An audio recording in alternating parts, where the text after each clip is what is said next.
अब अभी रिसेंट एक पॉइंट दिया था मैंने अपने ग्रुप के अंदर भी, तो आपको थोड़ी वीडियो दिखा देता हूँ।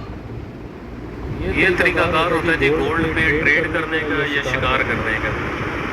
1632.5 बेहतरीन एक रेजिस्टेंस है।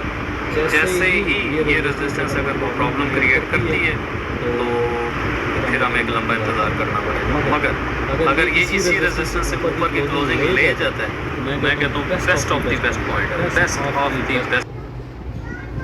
वही पॉइंट है जो अभी ग्रुप में बताया गया था कि आप 1632.5 के ऊपर अपनी बाय लें और मैक्सिमम 3 फ्लेयर के ऊपर आप इसको इजीली एग्जिट कर सकते हैं। जो ट्रेंड लाइन है, फर्स्ट ट्रेंड लाइन को इसने क्रॉस किया अपर ट्रेंड लाइन पे, सेकंड टीपी जो है वो अपर ट्रेंड लाइन पे आप लें और थर्ड टीपी जो है मैक्सिमम 1638 के ऊपर आप अपना प्रॉफिट बुक करके एग्जिट करें। मज़ीद लर्निंग और टिप्स के लिए आप मेरे चैनल पे चले जाएं, प्लेलिस्ट पे चले जाएं, तमाम के तमाम फॉरेक्स के हवाले से इनिशियल, बिगनिंग, स्टार्टिंग तमाम आपको यहाँ पर लर्निंग अवेलेबल